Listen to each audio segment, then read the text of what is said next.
Salam berjumpa kembali Bapak Ibu, saudara-saudari sekalian, teman-temanku yang terkasih. Pada kesempatan ini saya mengajak kita kembali lagi untuk mempersiapkan sedikit waktu kita mendengarkan sabda Tuhan yang kita ambil dari penginjil Lukas bab 12 ayat 49 sampai 53. Yesus membawa pemisahan. Aku datang untuk melemparkan api ke bumi, dan betapakah aku harapkan api itu telah menyala. Aku harus menerima baptisan, dan betapakah susahnya hatiku sebelum hal itu berlangsung. Kamu menyangka bahwa aku datang untuk membawa damai di atas bumi? Bukan, kataku kepadamu, bukan damai, melainkan pertentangan. Karena mulai dari sekarang akan ada pertentangan antara 5 orang di dalam satu rumah. 3 melawan 2 dan 2 melawan 3. Mereka akan saling bertentangan, ayah melawan anaknya laki-laki dan anaknya laki-laki melawan ayahnya. Ibu melawan anaknya perempuan dan anak perempuan melawan ibunya. Ibu mertua melawan menantunya perempuan dan menantu perempuan melawan ibunya mertuanya. Demikianlah sabda Tuhan. Terpujilah Kristus. Teman-teman, saudara-saudari, Bapak Ibu yang terkasih, penginjil Markus yang telah kita dengarkan tadi bercerita tentang Yesus membawa pemisahan. Ya tentu ya, kalau kita berpikir logis atau logika kita berpikir lurus, ini bertentangan dengan misi kedatangan Tuhan yang dimana dia datang membawa damai, membawa keselamatan bagi semua orang, ya, bagi manusia. Dia mengorbankan dirinya hanya untuk menyelamatkan manusia dari dosa. Dan tentunya dia harus mengorbankan dirinya, mati di salib, agar manusia itu tahu Allah sungguh-sungguh mengasihi manusia. Allah itu sungguh-sungguh membawa damai, sukacita bagi manusia. Berhadapan dengan bacaan Injil ini, tentu logika kita ini semacamnya kita berhenti atau kita berada dalam sebuah kesimpulan, Tuhan atau Yesus ini mengangkat sebuah pertentangan, ya, akan misi kedatangannya dengan pernyataannya. Bapak Ibu saudara-saudariku yang terkasih, sebenarnya maksud Tuhan tidak sampai ke situ. Pertentangan antara misi dengan pernyataan tidak sampai ke situ yang disampaikan oleh Tuhan. Tetapi dari bacaan Injil ini, Tuhan hendak menegaskan posisi dirinya, ya, sebagai pembawa kebenaran ketika berhadapan dengan kemapanan kejahatan. Ya, tentunya ya situ. Pertemuan antara kebenaran dan kejahatan akan menimbulkan sebuah pertentangan. Ya. Jadi kalau kita kembali kepada pengalaman hidup atau konteks di mana Yesus berhadapan dengan orang-orang yang mempunyai otoritas, katakan saja ya, orang-orang Farisi, ahli-ahli Taurat, dan kelompok sejenisnya. Tentu orang-orang ini di mata Yesus itu ya sebagai kelompok orang yang penuh dengan kemunafikan, sehingga keluarlah kata-kata ya yang pernah kita dengarkan dalam bacaan Injil sinoptik yang lain, celakalah. Ya. Tentu di sini ya sebuah pernyataan yang setidaknya itu membangun kesadaran orang-orang itu bahwa tindakan mereka itu tidak baik. Tindakan mereka itu bertentangan dengan kehendak Allah, bertentangan dengan nilai-nilai kemanusiaan.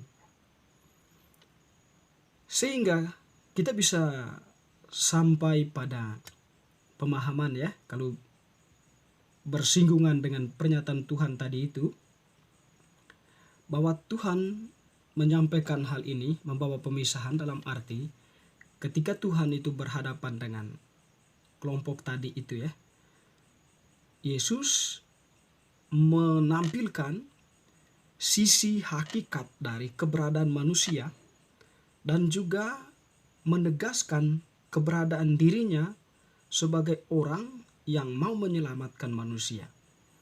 Nah, menyelamatkan manusia tentu dari sikap dan tindakan yang ditunjukkan oleh kelompok-kelompok tadi.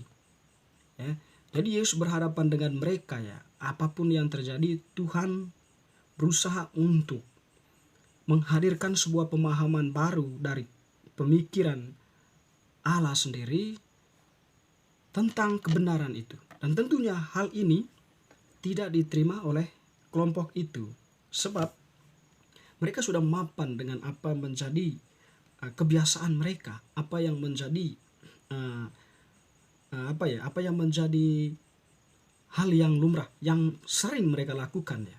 Sehingga bagi mereka ketika Yesus membawa sebuah hukum baru atau menampilkan sebuah ajaran baru yang dilihat bertentangan dengan mereka, tentu di sini terjadi sebuah benturan ya. Dan dalam benturan inilah kemudian orang dihadapkan pada sebuah pilihan ya, antara mau mengikuti Yesus atau tetap bertahan dengan orang-orang itu. Nah, disinilah sekiranya ya kita sampai pada pemahaman tentang ini, Yesus membawa pemisahan ya. Sikap manusia yang yang diusahakan oleh Tuhan, oleh Yesus untuk diluruskan, untuk memberi terang dalam kegelapan hati mereka, pancaran cahaya untuk menuntun manusia, kegelapan manusia itu untuk bisa sampai pada tujuan akhir kehidupannya, yaitu Allah sendiri. Teman-teman, saudara-saudariku yang terkasih, diri kita ya, atau mungkin orang-orang yang pernah kita lihat ya terkadang mereka mapan dengan apa yang mereka rasakan, mereka alami. Tetapi kemapanan mereka itu bisa saja diperoleh dari tindakan-tindakan yang tidak halal ya.